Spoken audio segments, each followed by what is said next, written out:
We ready to go? Hi, I'm Don Kincaid and my co-presenter is Karen Elfner. And this is the last session. We're going to talk about person-centered planning and how it can enhance your tier 3 supports.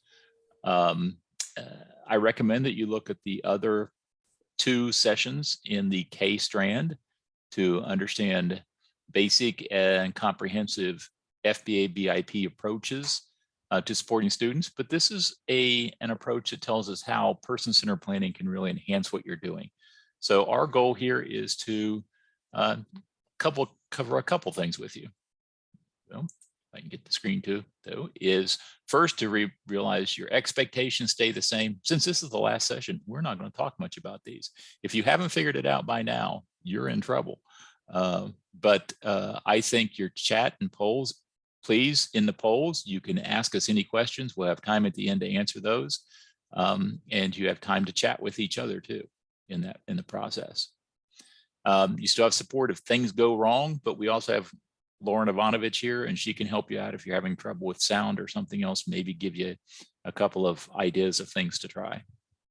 So our objectives today are to talk about what person-centered planning is and what is not, to understand the rationale for person-centered planning, why do you do it, and so to identify some basic processes, give you some examples, and finally to look at how person-centered planning can improve individual positive behavior support as well as organizational functioning, how it can help you do the work you do better.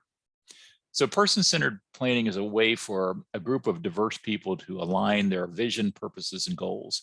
It's really to get an idea of what a person wants to see in their life, or what a family wants to see in their life, or even at the organizational level, what an organization wants to see in terms of their vision and their goals, and understanding the past, the present, and what's the plan for the future. It's how do we make change? How do we support each other in the process? How do we develop and how do we learn as a team better? How to produce better outcomes for this student if we're talking about person-centered planning at the student level. It's not a one-shot process. It's not something you do in an hour. It may take several sessions working with the team.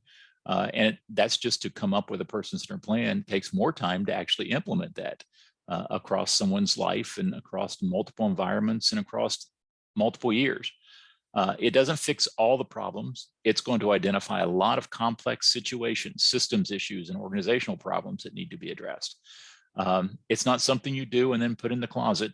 It's something that continues to guide and support the work you're doing, but it's not a guarantee of success. One of the reasons person-centered planning is so powerful is because it says person-centered planning, it's a great planning process.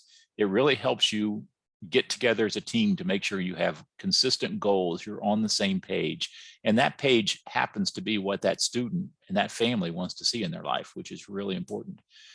It's a great assessment tool. You learn so much about the person, their family, and their life during this process. It makes the work you do much better. You can develop, and we'll talk about that today, you'll develop a better behavior intervention plan and supports for that student because you've assessed what their life is, what their quality of life issues are, and how to support them as they grow in that goal for quality of life. It by itself sometimes is an intervention. You learn so much about the person during this process, you realize, I know what to do to help them, and I should do this. And so sometimes just doing person-centered planning is enough to identify the needs that that student has and how to meet them better. It's very motivational. People get excited about it. They enjoy the process. Students enjoy the process. Parents enjoy the process. One of the reasons is because you listen to what that person wants, what that family wants, and you really leave some preconceived ideas about what you think that person wants or what their life is like and really learn about them. And it builds the team. You commit to each other. You commit to the process. You commit to working together for a common vision. So we have some very basic goals of person-centered planning. One of those is we want every student that we're working with in person-centered planning to be present and participating in community life. That means it's an inclusion model. Students going to be involved in the classroom, in social activities, in school activities, in community activities with the family, doing everything anybody else does. We want to make sure that relationships are addressed, and friendships and relationships with family are really clearly supported and encouraged in this process.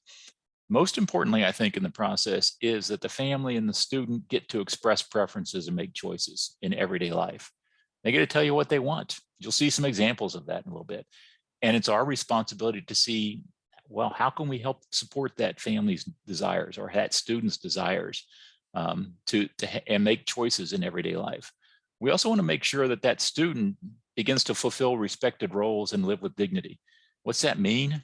Well, it means that many times people with disabilities or people with challenging behaviors are seen in light of their disability and their challenging behavior, and not for other ways they contribute, that they're a student, they're a friend, they're a citizen, they're a son, they're a daughter, they're a great historian, they love English, they are great at playing soccer, all the things that really help that student find a place in that community.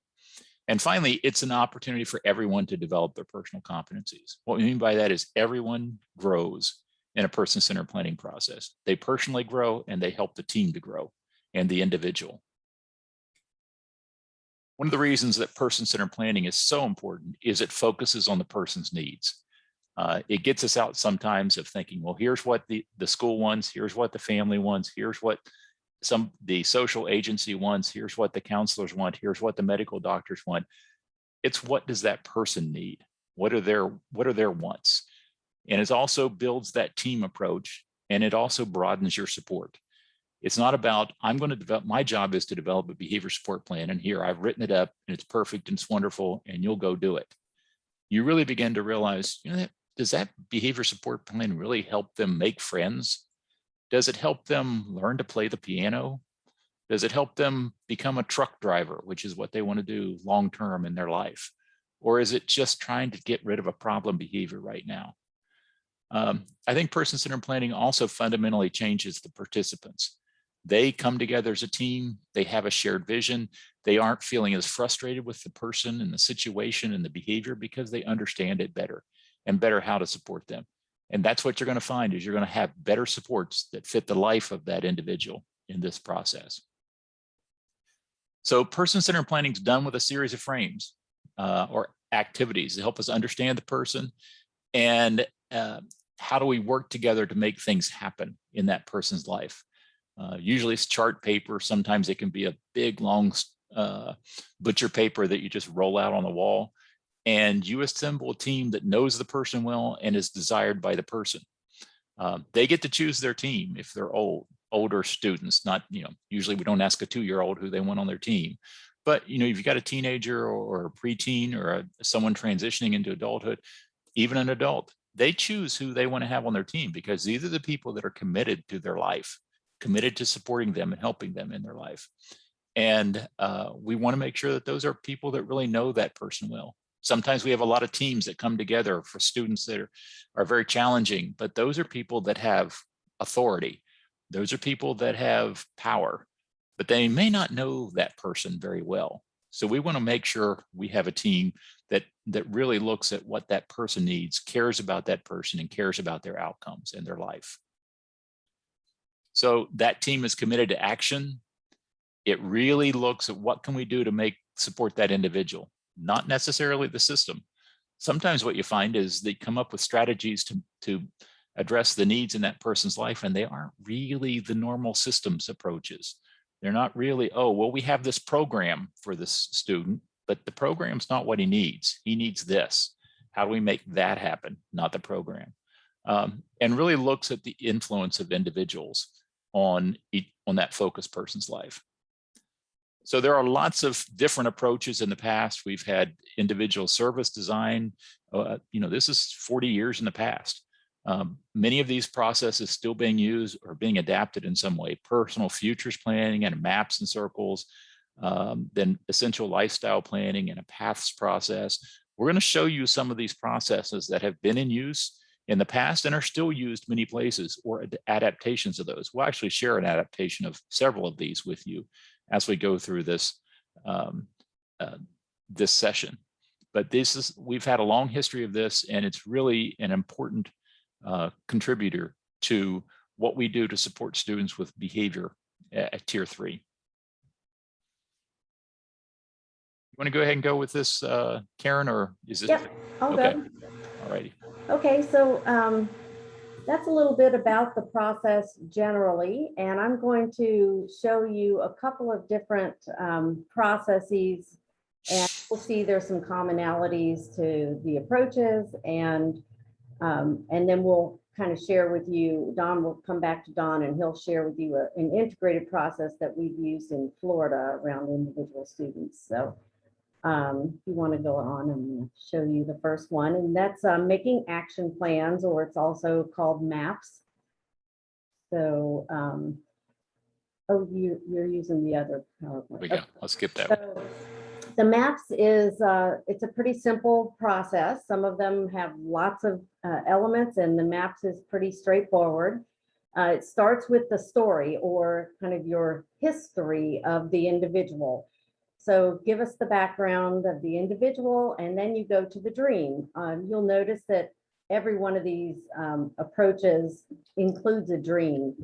And the dream, from what I've experienced, is one of the most challenging aspects of the planning process, because most of the individuals we work with have experienced very challenging behavior for a very long time.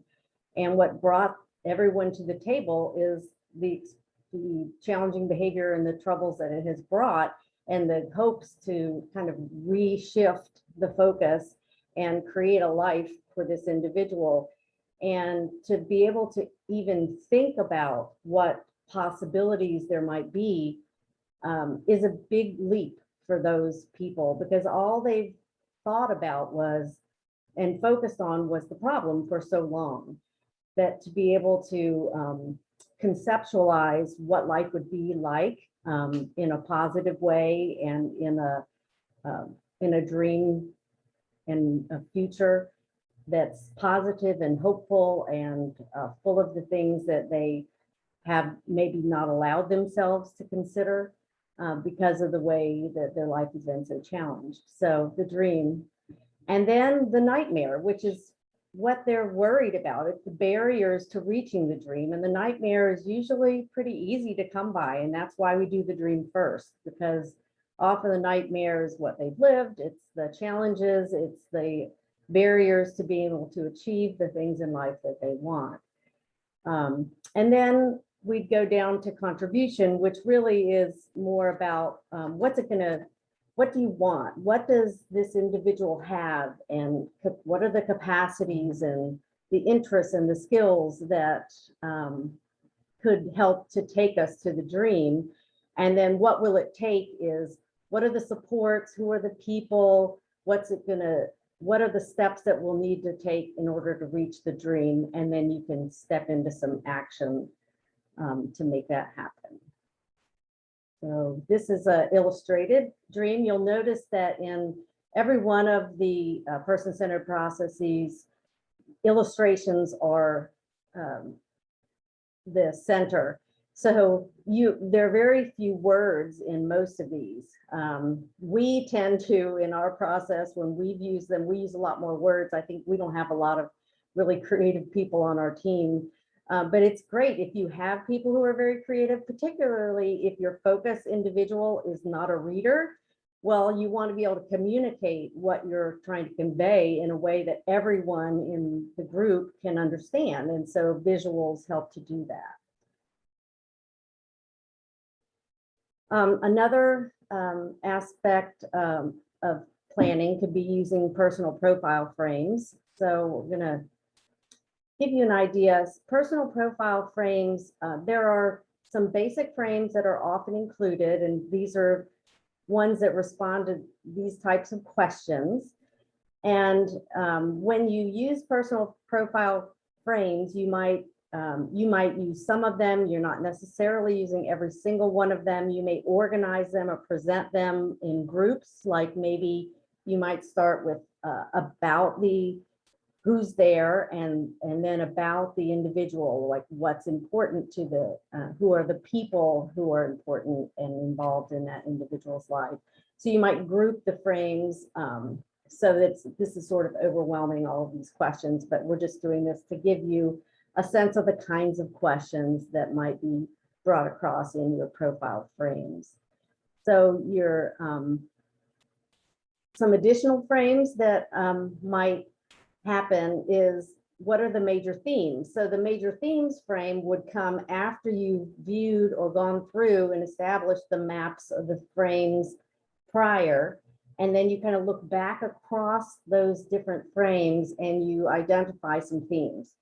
And the themes would go across, like what your goals are, what you're good at, who's involved in your life, what you hope for the future. And then you would kind of go across all of those and see if there are any themes that come through. And then these are the kinds of things that you might, how you might move forward from all of those other kinds of frames. Okay, so we'll give you some more examples of the profile frames because we use those in our integrated process. Then there's the future plans, the future planning, and this is another approach that's more condensed. It has just a few elements. So you can see in this type of futures plan, in the middle is sort of the goal, and it has to do with, this has to do with friends. So who are the people, who are the friends, the people that are involved in this individual's life? Then what is going on at home? What are the things that you either want or that you're working on or that you have as a goal? And then school, community. And it's sometimes these are like things that they're seeking to achieve in this individual's life, or the individual wants in their own life. So you're trying to visualize, what do you want the home life to be? What do you want the community life to be? Okay. So here's an example of a futures plan with some techno illustration a little bit. So they kind of built the home and then they kind of have some words in there. But you can see the kinds of things that they're identifying, and they go way beyond the scope of the kinds of things that we would typically focus on within a school planning process for students, because they're looking at things like improving sleep, toileting, communication, riding in a car. They're looking at being able to communicate and play with other kids. So they're really thinking way beyond just those very focused, what's the problem behavior? How do we replace or decrease that problem behavior, which has been the focus of most of our planning behavior plans. And that brings us to planning Alternative Tomorrows with Hope, or PATH process. And this is one of our favorites. We've kind of incorporated PATH along with the personal profile frames, and Don will share that with you in a little bit. But the PATH process in its pure form is a very powerful process. It addresses planning in the short and long term very strategically. That's kind of how it's a little bit different in terms of the comparison of this approach to some of the others. Has some of the same techniques in terms of using graphics, thinking through where things are, what you want, your dreams, but a lot of focus on the planning part. Okay. So this is the template for the steps that you go through. The first step is the dream. And again, the dream is often the hardest part. Whether you're doing this, and we'll talk about how you can use it with individuals, but also with organizations.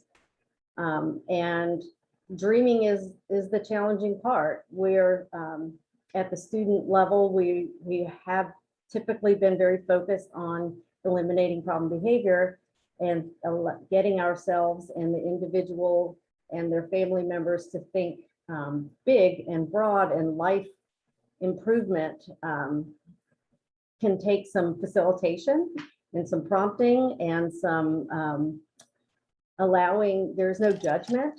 And so that can be a really difficult thing to facilitate at times. So then once you've dreamed, now you have allowed yourself to hopefully go where you haven't gone before in terms of the future ideas. And then you'll come back a little bit to, okay, well, what are some goals? And you establish a time frame for those goals. So let's say in 1 year or 3 years or whatever time frame you decide you're going to have. And you say, what's something that could actually accomplish, that could be measurable, something I could see and accomplish. So you establish a couple of goals. And now, if I want to achieve those goals, what's the status now in relation to that goal? So you think through, where am I now? How far am I from that goal? What's going on that's related to that goal? And then enroll who needs to be involved. If I want to reach that goal, if I already know who's involved now, who do I need to involve? Are there additional people? And then what do I need to build strength in? So what knowledge or skills do I need, or resources do I need to obtain in order to reach that goal? And then we go back to the triangle section there. And that's so we've got it spaced out at 6 months and 1 month, but you can do your time organization how you like. So if our goal is, say, a 1 year or 2 year goal, then we set, okay, 6 months from now, where should we be if a year or 2 years we want to achieve our goal? So we vision where we should be at that point in time, and then we actually put down what that would look like at that point in time. And then we step back another step and go, okay, well, 1 month from now, what would we have accomplished if we're going to be at 6 months here and 2 years here? And then you go back to, okay, what's the first step to achieve where I want to be in 1 month? What do I need to do first? Who do I call? What do I, what website do I go to? What letter do I write? Who do we call? Who do we enroll? So those are the basic steps of a path template. And here's a little illustrated path template with very few words. You can see a lot of illustration. So hopefully you can sort of tell what's going on there. So they've got a lot of family and friends down there. So that's one of the things that they're really dreaming of. So they have a goal, their goals, so you have to sort of interpret, because they're so that not cranky, that she would order at Mickey D's, that she would have many road trips to the parents and the cousins, to visit parents and cousins. And that maybe that she could listen to loud music. So maybe loud music was something that really bothered her, so it was difficult, and that she would have a garden. So these are the goals. Now at 6 months, they would have a trip. They would see the ocean. They would go on to the state fair with 4-H. They would have their first bunny. And then at 2 months, that she would have her first sleepover. She'd be off her meds. So these are kind of a little illustration of a very simplified version of a path. So these are just a few. We've kind of given you the textbook version of what the different approaches to person-centered planning are. But these are some testimonials from people who've gone through the process. You definitely, we don't spend a lot of time asking the individual with the challenging behavior what they want, or understanding where they're coming from. And we don't spend a lot of time with families trying to get to know the broader context. And when you do that through person-centered planning, it opens a lot of doors, because relationally, you can build back what has often been destroyed by the only conversations that you typically have had with these families have been around the problems.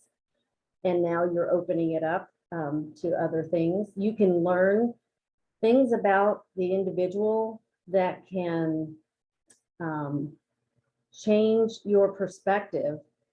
And so just as an example, one of the students that we did person-centered planning with had it was severe and profound and had such challenging behaviors according to the school that he was being spending his day in a desk that was up against a wall so that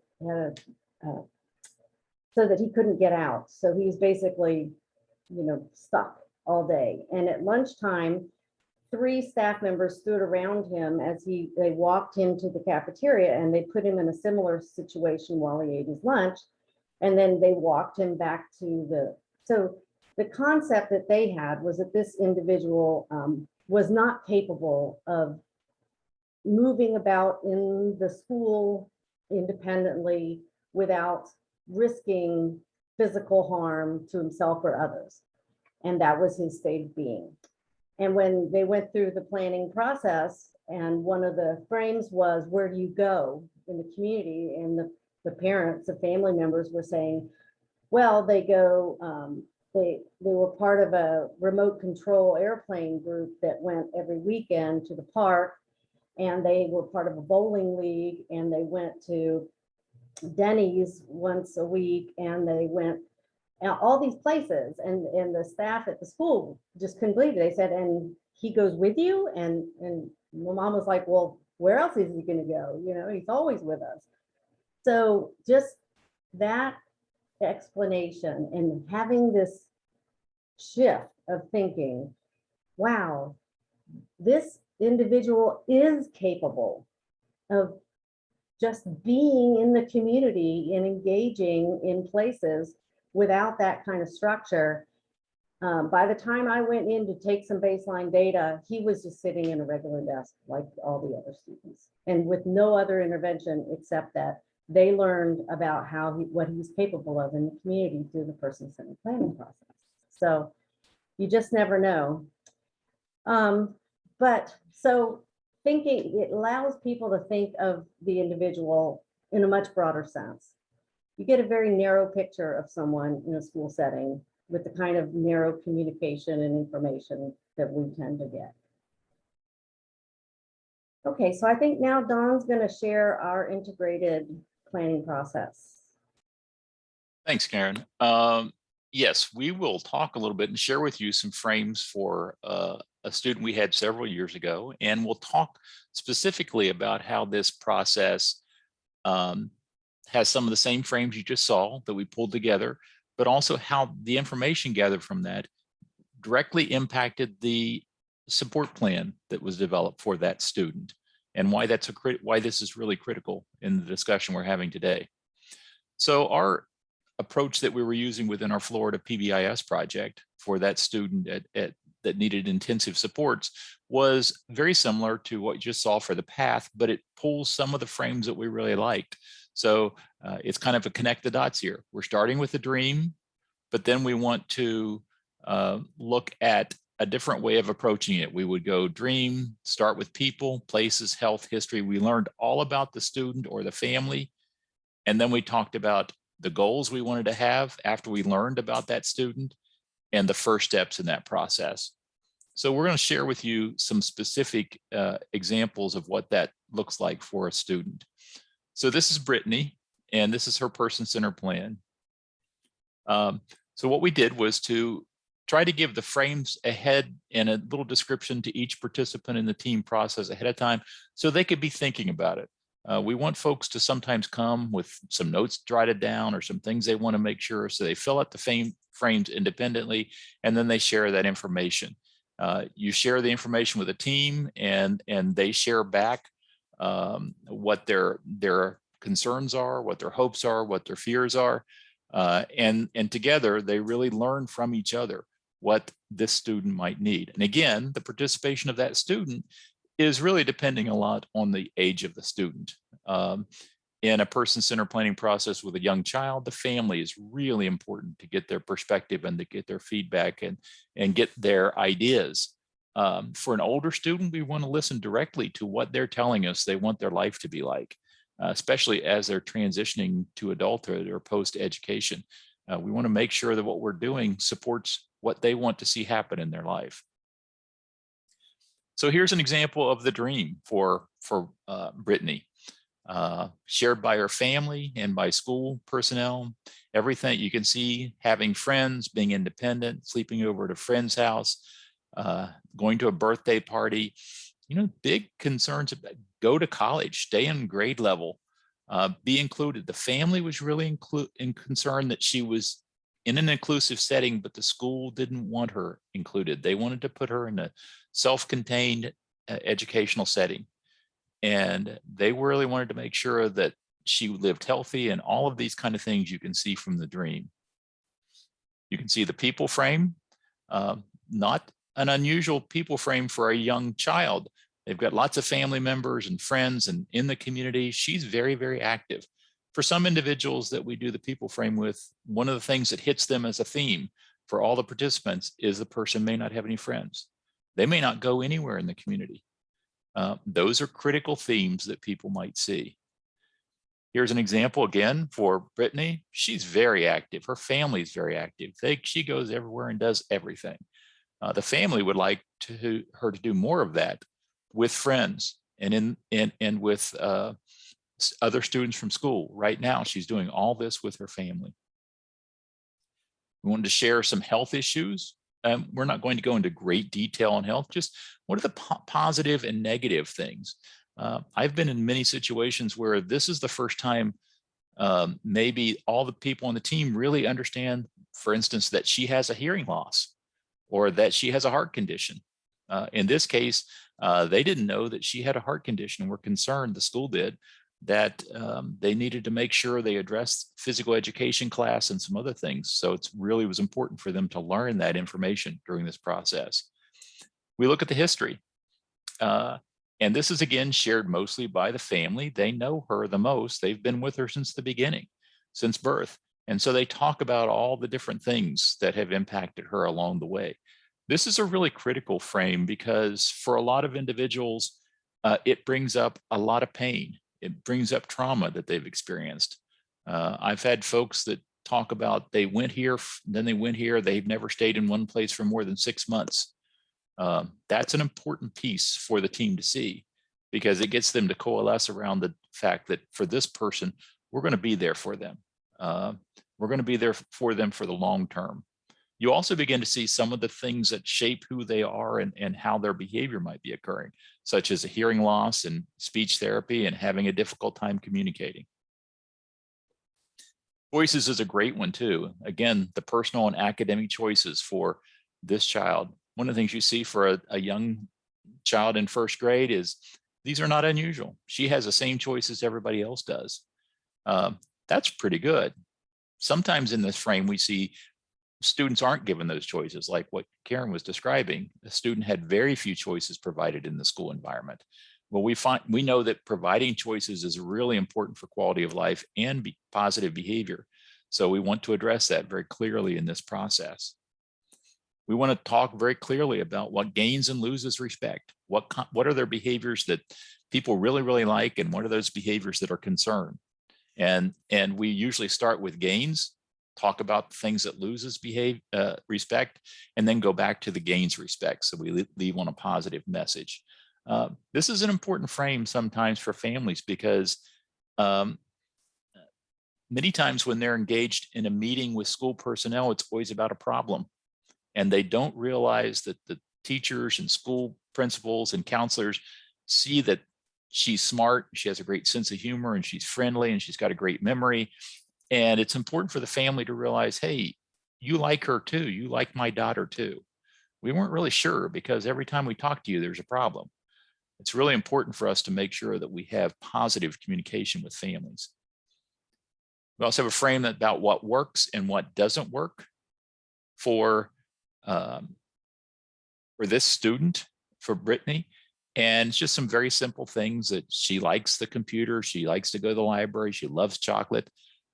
She loves to be a helper at home. She likes tickles and rubbing her back, things that don't work, yelling at her, paper and pencil. She doesn't like math. She don't like when you yell at her. And she doesn't like being scolded. It's very difficult. This is a really important frame, not just for the teachers and all school personnel or everyone working with Brittany to be aware of, but it's a great thing for substitute teachers. It's a great thing for the first grade teacher to pass on to the second grade teacher. Say, hey, Brittany's done really well in my class this year, and she's going to be included in your class next year. You might want to know what really, really works with her and what to avoid. You don't want to get in a shouting match with her. You don't want to be confrontational. You don't want to have her sit down and work at the desk for 3 hours on paper and pencil tasks. That doesn't work well for Brittany. It's a good opportunity also for us to, what are the hopes and fears? So this is a lot of, mostly here, the family shared, that we hope she can join the Girl Scouts and continue to be in recreational programs, but we want her to communicate better. We want her to speak better to people and communicate with them in some way. Well, she didn't speak very well, but she had a communication device. And we want her to be understood. We want her to be successful in her school. Now, the fears were that she's not going to never have a friend. Look at that one. Boy, when a family says, we're afraid she's never going to have a friend, think of the impact that has on the team that's come together. Now, wait a second, I'm a teacher, and I came here because I was concerned about her throwing things at me and being upset and angry and not communicating well. And now I start hearing there's a different set of things I need to be paying attention to. The family wants her to have friends. They want her to, here's an idea. They want, as they said earlier on the dream, we want someone to invite her over for a sleepover. We want someone to call her and say, can you come over and play? And then some of the fears from the family are, we're afraid that she's going to get kicked out of school. We're afraid she's going to her placement's going to be changed and she's going to be in a more restrictive setting. And then we also had the teachers say, we're concerned that the classroom work's too hard for her. And she's going to become more and more frustrated. So how do we address those issues that might be competing by those two groups? The next frame is that there are some barriers and opportunities for the individual. So the barriers are, what are the things that are problematic? Well, the IEP goals don't work real well. And the teacher and the family haven't communicated very well together. And how do we address modifications for Brittany in that classroom? So what are the opportunities? They've got a really good team. The school believes in inclusion. So it's basically, what are the things that are going to be a barrier to us to work together? What are the opportunities that we can build on? One of those opportunities that we had was that they had the PBIS team there helping them through this process. So the slides should be in the PowerPoint that's included in I saw a slide there, notice there. So those should be in the PowerPoint that's under the files. If you open the files, you get the entire PowerPoint and should have these slides in it. So one of the things we do after all those things we've gone through is to ask some themes. We go around the group and ask them, the team, what are the main themes that come out to you? And for Brittany, the themes that came out there were at least 3 of them that were most central. One of those is we had to address her capacity to communicate, because she needs to be able to communicate when she's frustrated, when she's happy, when she's sad, when she needs something. We need to make sure that we have good curriculum for her in school so that she can stay in that class. How do we support her in a first grade, a second grade, a third grade class? How do we make sure that she's successful? And then third was, how do we make sure she has better peer relationships? How do we make sure that she gets attention and seeks attention from her peers and that she begins to make friends? Now, I want you to think as we were talking about that relates to some real goals that we develop as a team. One, we want to teach her how to express frustration appropriately or to communicate. We want to make sure we revise her IEP goals and talk about transition from first grade to the next grade. We want to talk about independence. How do we increase her independence in the classroom? How do we organize ourselves as a team to make sure she has at least one friend? How do we look at her health issues and her hearing problems just to make sure that we've got those under control? And then finally, the goal is, how do we move to second grade with her peers in an inclusive setting? So the team's committing to this. When prior to this, they might have said, nope, she's going in a segregated setting. Now they've agreed that we think we can do this. So they're going to do a functional assessment. They're going to develop and revise the IEP. They're going to develop a peer buddy system. They're really identify somebody else in her class that she likes to be with and help building that as a friendship, and then have her health issues and her hearing issues addressed. Those are just a few of the first steps. When we go back over all these frames, here are some of the main themes that we got from each one of those. So under the dream frame, we saw friendship, communication, and inclusion were important. Under people, friendship was important. Places, inclusion, and typical community events and activities. Awareness of her health needs. 5 was, again, inclusion, how it's always been a theme within her family. Choices that she make. Well, she does have some good choices, but we know we can increase those choices. Respect. She's got some things that are very respectable that people really like about her, that we can build on the positive aspects of her personality and her behavior. We also know that there's some specific strategies that work and don't work. Well, that can be fed right into the behavior support plan we develop. We don't want to have a behavior support plan that's coercive, or we don't have one that's confrontational or that has a punishment approach to it, because that's not something that she responds to. Not only do we not support that from a positive behavior support approach, but it's also not something that works with her. Her hopes and fears, that she has friends, that she has communication, she has inclusion. You're seeing these themes come up again and again and again. And then you see under some other themes, communications, peers, curriculum. And then those things impacted the 6 goals that were identified. So let me talk about how that person-centered plan enhanced her supports and her behavior support plan. So typically a behavior support plan for Brittany might have focused on her problem behaviors. Okay, she throws things, she has tantrums, she gets upset, she's angry. Then we're going to try and figure out a way to reduce those. And traditionally, with prior to positive behavior support approaches, they may try to punish that. We're going to send her to the office. We're going to engage in all these negative strategies, all these punishment strategies to try to reduce her problem behaviors. And what we learned is from the person-centered planning approach is that that's not the way we want to go. And we've got to commit to not just decreasing her problem behaviors, but how do we increase effective communication? How do we teach her better how to communicate? How do we organize that as a primary need for what we're doing with her?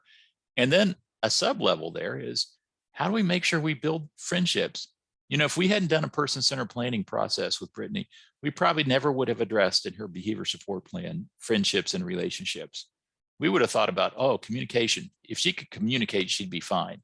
Well, wait a second. She also needs friends. She needs more opportunities for choice. We might not have addressed that. And independence is another area that was identified within the person-centered plan.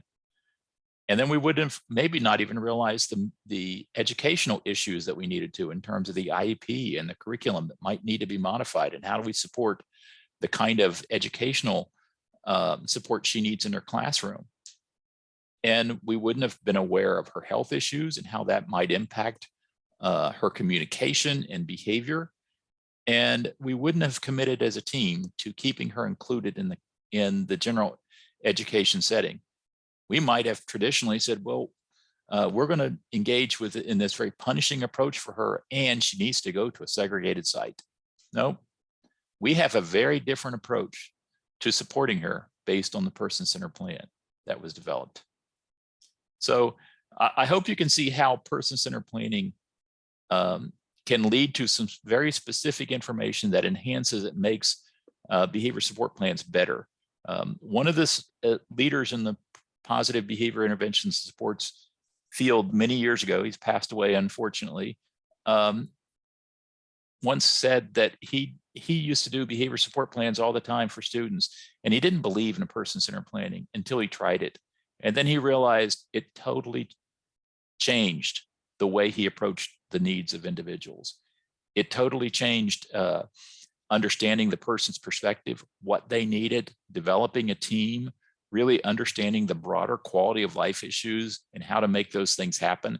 And it really resulted in completely different approach to behavior than he'd used in the past. So that was from a well-known person called Dr. Ted Carr.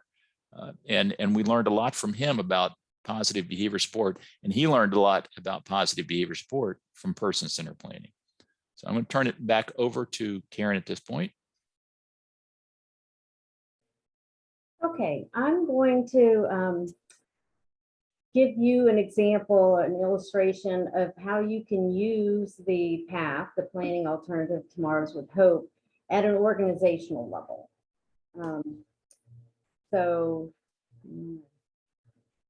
The example that I'm going to give you is from we used it with a committee that I was part of many years ago. You can see it was in the early 2000s, around when we had the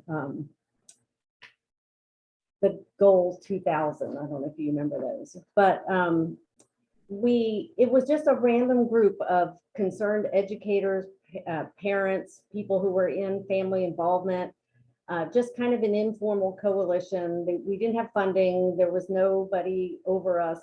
We weren't organized in any way other than we were just a group of people who had a common goal.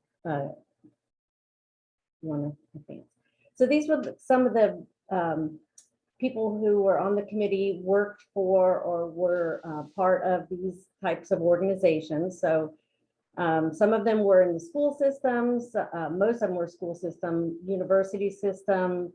We even had the regional comprehensive center involved. So a variety of people, a variety of roles, a variety of levels of involvement from each of those agencies. So what we did was we had a path. We knew that one of the people who was helping us get organized was an original PATH trainer. She was trained by the people who developed the PATH process. And so she was very fond of the process, right? So you like what you've learned and that kind of thing. So she's the one who introduced us to it. And we used this process for our planning. We developed a vision and goals. We thought about where we were, who we were, who we would need to enroll to get to these goals. And so we followed the same process, and the planning, I think one of the reasons that this works so well for an organization is the structured planning process. So we had our goals, which were 1-year goals, and then 6 months, 3 months, and first steps. So we really were productive for a group of people who had no directive and no funding to do what we were doing. If you want to advance to the next slide. We actually, in our first year, were able to add state legislative competency on working with families. We developed, we held a conference. We did amazing things that you wouldn't think that maybe if we hadn't dreamt it, right? We hadn't allowed ourselves to dream it. Go on. So these are just some illustrations of the things that we were able to accomplish through the process. We held more conferences. We didn't every year accomplish our goal. This particular year, we had to facilitate our Curricular Infusion Institute on family involvement for teacher prep programs of higher ed and state. And we didn't get it that on year 2, but we did get it on year 3. So, we just rolled it over to the next year because we didn't accomplish it that year. If you want to advance. So we held conferences every year. We delivered trainings. We created tips, booklets for administrators, and actually sent those out to every school in the state. if you want to advance, I'll give you a little summary. So the way that the path helped to support this organization was it united this very diverse group. We came from different agencies and programs that each had slightly different, I mean, we all had family involvement as some part of our initiative. But what we were doing with regard to family involvement and our activities, none of the lists that you just saw were on, none of those activities were on our individual lists. We didn't come with things that we were each trying to accomplish and say, let's all get together and do these things that I've been trying to do independently. We were just this diverse group who focused around at some common goals. We established some goals and then really organize and network our resources and who we knew and how we could obtain and make things happen. So, and if we had not been able to dream, so I want to really emphasize at the organizational level as well as the student level, the ability to conceptualize it. If you can't imagine it, you can't ever work to get there. And we allowed ourselves to just have these thoughts that we could achieve really great things. One more slide. So this is one of the, we ended up making our parent tip sheets for administrators into a screensaver, and that went out to every school. And this is just one example of the image of the screensaver we did. So we also have used this path process with our districts and our schools through our PBIS project. You'll notice that this is colorful but not illustrative. So we kind of adopted all the things about a path except for the pretty colors. Well, actually, when we've done this with districts, we have used large chart paper on a wall, and we did often, particularly around the dream and maybe the goals, draw some illustrations. But when we transferred it, we usually had a grad student transfer it to a document electronically. Of course, we lost any of the visuals. So it ends up looking kind of like this when we go digital. But you do get the idea that one of the reasons that it was successful for our districts was that is the planning aspect. So they established goals. In this case, they chose 3-year goals. We usually, with our districts, do longer range goals and then 1 year and first steps. So because a lot of the goals that they want, like things like decreasing across all their schools referrals by 5% or increasing attendance by, those kinds of things can take a little bit of time to put the practices in place to see the results that they want to see. So we try to give them a longer range goals and then check progress throughout each year.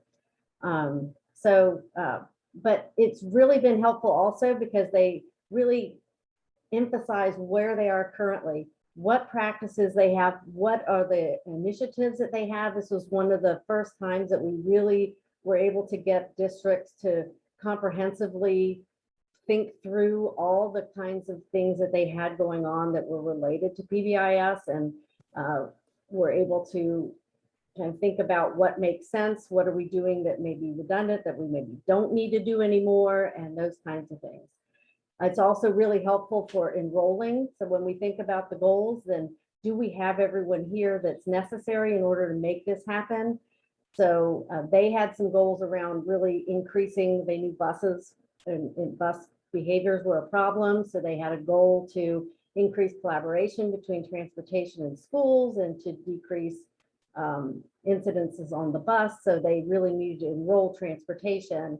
And so they talked through who in the transportation area would need to be there. So the other thing I wanted to mention is that in the 2 strengths columns, which you probably can't really interpret at this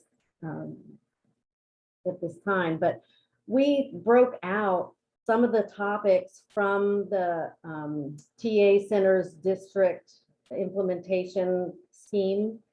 So you've probably seen that visual where it has the district team in the middle, and then it has like funding, visibility, and then training or professional development and coordination. So we took some of those topics and built those so that they would think through those. We intentionally wanted them to address those topics as they were thinking through what they had in place, so that they could think about what maybe they were missing in some of those areas. So that's a district level example. And then we also have used this very successfully at the school level. So we have used it kind of generally at the school level, but one of the great times that we found it useful at a school level is when we've done like kind of booster trainings for schools that already have things implemented. And we would get together at a district level with several schools, and they would we'd take them through the critical elements, and they would think through, look at their data and realize where they were implementing well and where they weren't. And they would do that first, and then we would take them through this process. So they had kind of this information coded approach to doing the planning with the PATH process.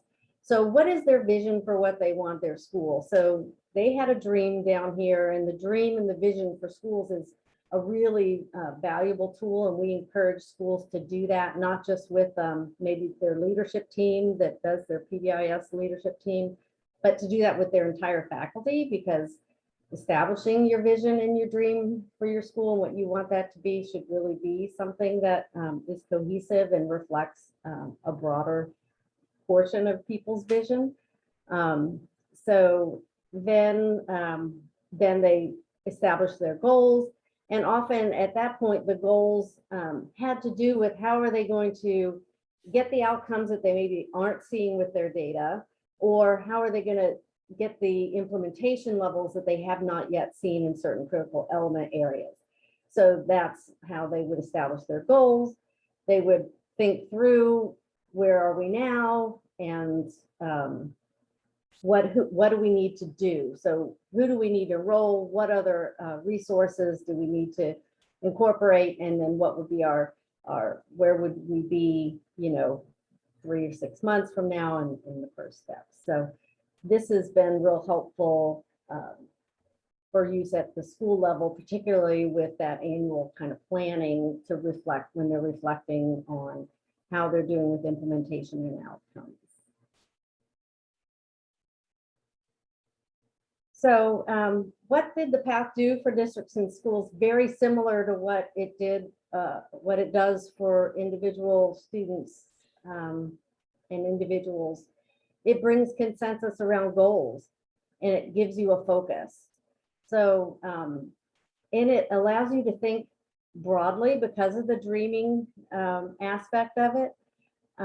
So we don't get too focused just on maybe the strict data outcomes, like what we have office referrals. We want to reduce our office referrals, or so if we have a dream of what we're trying to accomplish and what kind of culture and climate we want to create as a school, then it will help us to think more broadly in terms of what we want to achieve.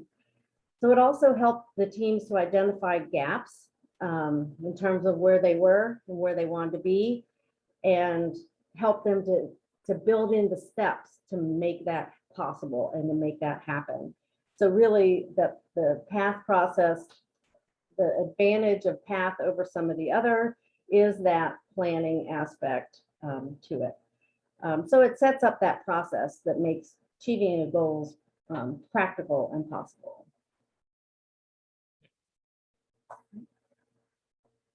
Questions that you have? I see one is, I think Lauren can look and see if there's any questions you've asked in the poll. One of the questions I see is the PATH is planning alternatives tomorrow with hope. That's what the PATH means. And the frames for a PATH or any of the things that we share with you today, we don't have templates necessarily for those on the computer or anything, because they're just pieces of paper on the wall. And to write in the dream, the goals, enroll, any of those kind of things. I failed penmanship in grade school, and I can do this. So you have a piece of paper, you write a heading on it, and you take notes. If you have artistic ability, you draw some pictures. If you don't, you can find someone that can draw pictures, or you just write as clearly and legibly as you can, and gather as much information from the group as you can. If you go, the team member, so we sent the team back, we used to send the handouts with each frame to the family members and whatnot. I think that's what they were referring to. Yeah, we may have one of those on our website. I'm not sure. There might be still under our tier 3 supports on our website. They may still be there. So essentially they looked exactly like the slides, but take off the information that illustrated what Brittany results were. And that's exactly what each slide looked like. Just remove the Brittany information and leave what was the other information that was there. And a real critical part that Karen shared was that you don't have to do all the frames at one time. You can do them do 2 of them at a time, or do 1 at a time, or do them at the family's house in the dining. I've done them in my living room. You do them in restaurants. Just do it in a place that's non-threatening and positive, and people feel comfortable opening up and sharing. That's the important thing that you want to promote for folks. Yeah, if you have like 6 school personnel and 1 family member, then it's probably not going to be a well-balanced team that's going to have good results. So you really want to give the focus individuals side, get more people that they would invite, unless who they want or happen to be school personnel. But you want a well-rounded representation of individuals to bring different perspectives to the table.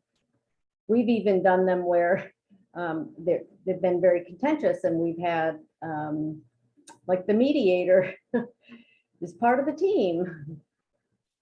Yeah, we had a situation where a young, she was a teenager transitioning to adulthood. She formed her team, and she invited her boyfriend. And then as she began to talk about her dream, she realized this boyfriend wasn't the one that would help her get that dream. So she broke up with him right in the middle of the path process, the planning process. So it was pretty interesting. But those are things that you work through and you address. And there are things in here that are very positive. People love sharing. People with challenging behavior in this process, sometimes they express, this is the first time anybody's listened to me. This is the first time anybody I'm interested in doing this because people are listening to what I want. One of the first times I did this, the individual did not want to participate. And we said, well, we're going to go ahead and do it. If you want to stop by, you do that. Well, he made sure he walked past the room we were in a couple of times. And then he stood outside the door and shouted in what he wanted. And then he's standing in the doorway. By the time we're about an hour into the process, he's standing there with a pen in his hand. And he's excited as he can be because people are listening to what he wants to see in his life for the first time, according to him. And we've had similar situations where we're a very contentious meeting between, you've got the school on one side, you've got the social service agency on the another side, and you got the family on the other side, and everybody's blaming everybody else for what's going on. But at the end of this process, they have an unbelievable catharsis and an ability to work together. They move from going to due process and legal proceedings to, we're throwing all that away and we're going to work together to accomplish this goal that we have. It sometimes seems unbelievably miraculous how this can change the team and change your direction and your goals. It was a question. We're dying for a question in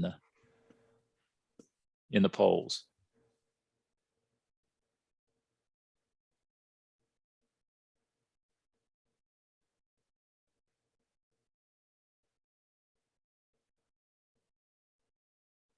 Here are a couple of, while you're looking at if there are any questions, here are some important resources that are available for you that are about person-centered planning.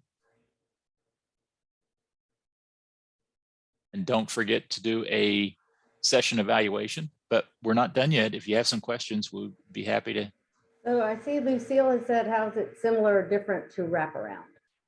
Okay. Wraparound is a very similar process. It's involving the same people, probably. Wraparound may not be as graphically oriented sometimes, but it's a very similar kind of a process. In fact, we see wraparound teams that will use person-centered planning. And I see wraparound as just being an approach to support a person that includes a larger group of individuals that care about the person, including community resources, family resources, and other individuals, when their needs go beyond what you can accomplish in one place or around one particular need. So one of the ways they connect together so well is the person-centered planning process helps you identify very clearly what those broader areas are, so that you're not just concentrating on, oh, how do we reduce this problem behavior? But we begin to see how do we address this person's need to get into this field. This is what they want to do once they graduate, and they want to identify new friends, or they want to be able to live on their own. They want to take more control of their medical decisions in their life. So all of those kind of things, person-centered planning can lay that framework that are extremely important in a wraparound process. So Don, this is Lauren. We've got a couple questions that have come in the poll. So the first one is, it seems like this is kind of a throwback to the basics, correct? I'm not sure what you mean by the basics, but I think it's a throwback to the basics of what a positive behavior intervention support approach should be. You know, in the very beginning of positive behavior support, we did person-centered planning as an integral part of everything we did to support a student with very intensive needs. I believe it's kind of been lost along the way.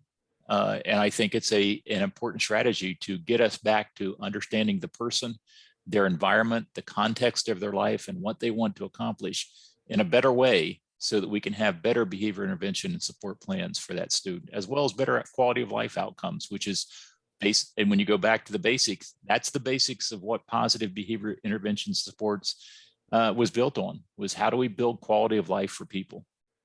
Yes, I think the difference between person-centered planning and system-centered planning, what a lot of we see happening in schools is system-centered planning, where it's around what programs do we have, how many placements do we have, what kind of resources do we have, and that's what drives what's available, rather than what are the needs, what are the goals, and then from there you figure out what needs to happen. Yeah. We had an individual that was had communication difficulties and challenging behavior also, but he was transitioning out of a school into a community setting. And one of the things that we learned about him was that he wanted where he wanted to live, how he wanted to live, what he wanted to do. And he sat there in the person-centered planning process, and they had a communication device for him, and one of his friends programmed it to say, I want to live on this street with this person, I want to do this with my life, and he just kept hitting that over and over and over again. And the agency kept saying, well, we've got a group home plan for him, and he's going to go to a day program, and he's going to go, and he kept hitting that button. And before long, I just stopped the group and said, when are we going to listen to what he's telling us? He doesn't want to do that. You're engaging in systems-centered planning. How do we fit him into what we have versus how do we adapt what we do to support him better? And completely changed his life when he was able to identify, I want to live with this person in this place. And that's what happened. He didn't go to a day program. He lived with his friend. He went all over the world, all over the country, doing presentations about how his life had changed because people began to listen to what he wanted in his life. So there's one more question about how you approach at the secondary level where, or I'm going to say, if you cannot get a parent, uncle, relative to come and participate? We've had individuals participate at the secondary level, individuals, and if their parents won't participate, we still engage in the process. I mean, it's like any other process of supporting somebody. You want to see that happen. You want to have that connection, but sometimes individuals will populate their team with people that are family that aren't family. They hang out at the fire station with the guys. Well, those guys are part of their team because that's where they spend their time. So it's important to try to involve all those perspectives, but there is an interesting thing that does happen in this process as a child gets a little older, is you have to change the center from the family's needs to the student's needs. The family may say, I want this, this, and this. And there comes a point where the student now has to we have to begin to listen to them over the preference of the family, because they may not want that. And it's teaching self-determination to that individual so that they get to begin to explain what their choices are and what their desires for their life are like. And that's a challenging process, but you can address that within this system. So there was one last question that I've seen so far. Is there any research on using PCP approach in place of the FBA BIP, or is it a strategy to use with the FBA BIP? That's a good question. There is some research on person-centered planning that has been done in the past, and it's probably 10 or 15 years old.